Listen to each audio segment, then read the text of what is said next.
Hello, all. It is May 21st. Our last update was on April 8th. So since April 8th, I had a appointment on April 22nd with the pulmonologist. I showed up for that. They had canceled it. That's like the third time that's happened there, maybe fourth. I don't know. I've already had another that they canceled like 2 days ago, yesterday, something. Again, so anyway, and I've been going to physical therapy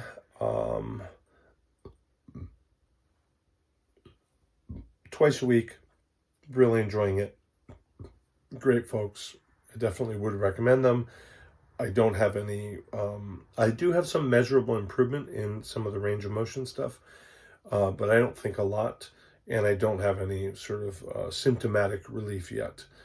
And I've been doing the exercises 2 to 3 times a day, with the exception of one of them, which he asked me not to do more than every other day, and then going in there twice a week.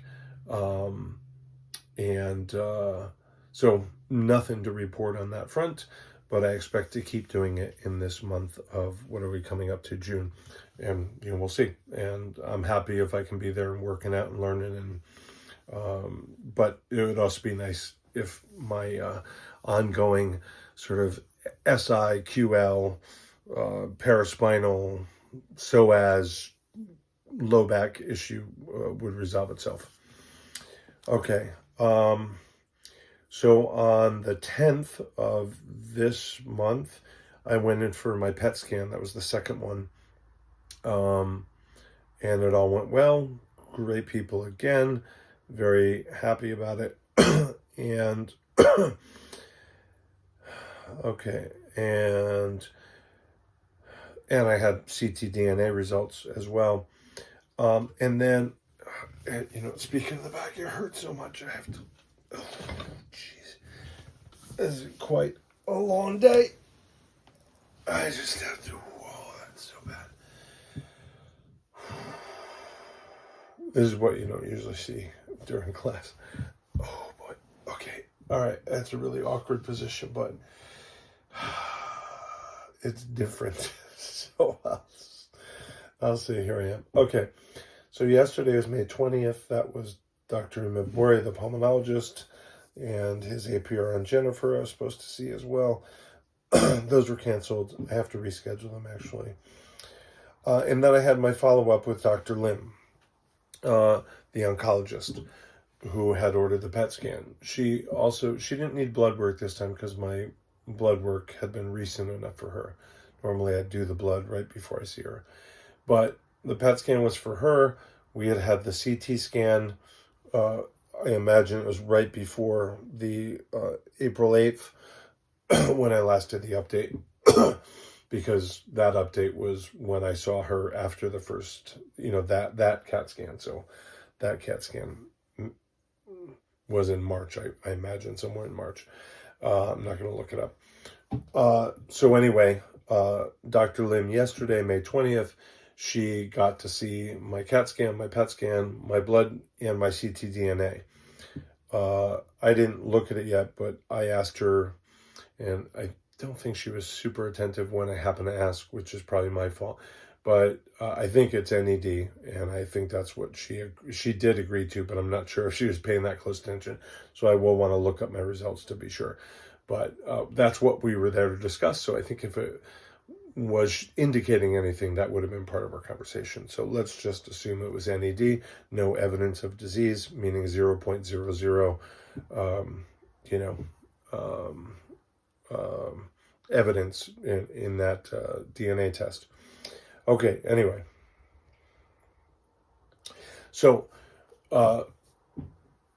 the thought was they saw something, and I wasn't clear where, but I thought colon that had been, I want to say, a centimeter, and then we're calling it the March CT scan, which would have been like 4 months later, was 1.5. I think it was a centimeter and then 1.5 centimeters, I think.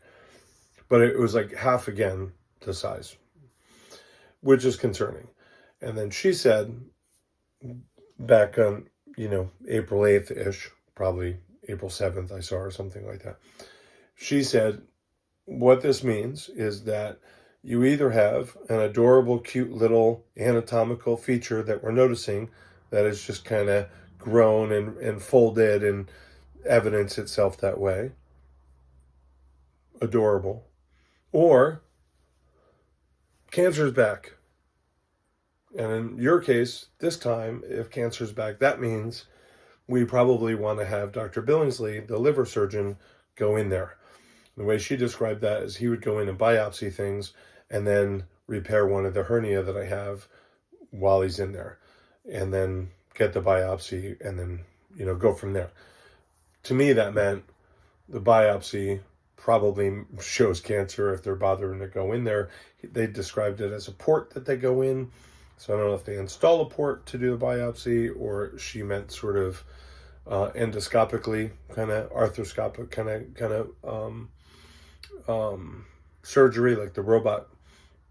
And to my mind, that means they biopsy, they find cancer, and then I'm in that sort of chemo, surgery, chemo only, surgery, then chemo, chemo, then surgery, maybe radiation, sort of strapped into that roller coaster. That's what I was thinking. And I think that's quite sensible. Maybe not radiation because it wasn't in the lungs. Maybe not chemo first because it's unlikely to be next to other structures that they would want to shrink it away from before surgery. So probably surgery, but then probably chemo to follow up to make sure they got everything. That's sort of what my thinking was. So anyway, she said it's either an adorable, cute little peculiarity or it's all the bad stuff. So I said, why don't we get a PET scan to see? She agreed, and I did that, and I just told you when, but the way I do these is I babble, and it's not very... So on the 10th of May, I got the PET scan. Yesterday, I saw her to talk about the results, which means Barely Bear and I went in, and, we were either going to get the news, cool little peculiarity, or, here we go, upend everything, and maybe, end of your life kind of thing. That's kind of where I was. So to my mind, it was one of the really bigger ones. And then one of the thoughts was that, if this is something in the colon, why aren't we talking to Dr. Pantel? Why are we talking to Dr. Billingsley, the liver doctor? So now I'm thinking, well, maybe it's actually on the liver or the liver side. It seems more likely it would be near the sigmoid colon where the initial problem was, but what do I know? So I went in and I said, I want to make sure that Dr. Pantel, the colon surgeon, both of the surgeons did surgery on me at the same time. And but the cancer is described as a colon cancer, so I kind of think Pantel, the colon surgeon, is kind of the head surgeon in my case, right? The chief of my, surgical intervention team, maybe. And she said he had been looped in, and he, Dr. Pantel, and Dr. Billingsley, and she all came to an agreement. So, which I'll tell you in a moment. But so that was good. She had done that, and I rather expected she had, but I wanted to make sure that we checked all the boxes. So she said the ctDNA was 0.00 NED. She said the CEA was good when they last checked it, which was not yesterday, but recent enough for her. The CT scan, a little peculiarity or maybe big problem. And the PET scan, which I had on the 10th or something, was negative. She said, all clear. Quote, all clear. In other words, cool little peculiarity. I'll see you in 4 months. That was it.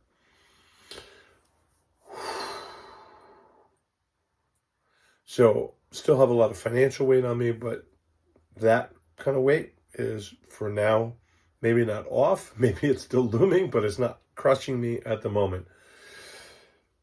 Okay, So, um, so her plan is to see me in 4 months. That's September 30th. Is that right? Yeah, I think see her September 30th. Yeah. And what we discussed is that the CT scan keeps showing peculiarities, right? Which in my situation is like, well, we better run that down. We better chase that down. That could be a real worry. That's why we're looking. But of course, a lot of these things are not cancerous. They're not problematic. Um, if you look, you find something, right? Sort of like a cop pulling out behind you in traffic. If they look at you, everybody's always got something wrong. So they almost necessarily can pull you over. And the same thing with interventions, with scans and such. If you look, you'll find something. It doesn't mean that you're symptomatic, and it doesn't mean that the intervention is going to pay off, but you start worrying. And so she said a PET scan, and I argued for this too. I thought a PET scan would be a better choice going forward than a CAT scan. And the concern is that the insurer will not cover that, which of course is just like more cost. But it does seem like a wiser route. I want to think over it a little bit more and talk to some other people, but it does seem like a wiser route going forward. And she said it could be that the insurer just wants to do a CT scan because that's sort of the standard of care. And if they see a peculiarity, then do a PET scan, which I think would just cost more. Why not just do the PET scan? But I guess the PET scan costs more than the CAT scan. So they want to avoid that. But she agreed to have her office make that argument to the insurer. Maybe they'll win the argument and I can do the PET scan going forward. So I didn't schedule it yet. I scheduled a visit with her, but the plan would be to schedule the PET scan, I don't know, a week before I see her. Maybe they won't let me do it. Maybe I have to do a CAT scan. And I don't mind doing either one. It's fine, just in terms of how difficult they are or anything. The PET scan's a little bit more cumbersome, I guess. I have to go into New Haven, and it's a longer process because I have to drink the fluids and wait and all that. But I don't really mind. It's fine. So that's where I'm at.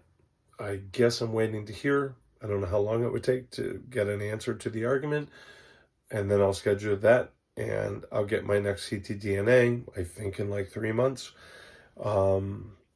So I think that's the end of this update. It's really just that.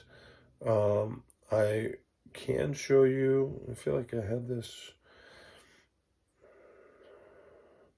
Here's where I am financially. That's on one card because I can't do it all on one card. Here's my Amex. So that's where I am. So thank you for helping. Some people are helping directly, like Venmo or whatever. Some people are helping with the GoFundMe. That's just what's on my credit cards. There's a whole stack of bills that I haven't even opened and haven't paid. And the Yale financial office keeps calling me like, where's our money? I could probably call up some of that on my chart, but I don't think all of it's on there. But anyway, thank you for everything. It's nice to be alive, nice to keep teaching. And I've been doing a whole bunch of guided meditations, and they're all free to access. So maybe that's something that you can do to help, go on to your podcast and look up Someday Farm and give us a rating and share it with friends. And I'm thinking that, if I end up with surgery and chemo and all that kind of stuff, maybe I can keep doing meditations. Like physically, I can't do other teaching, but maybe I can do that. And I'll have sort of a method and a platform. So I won't keep you longer. Love. Thank you. Really. Love.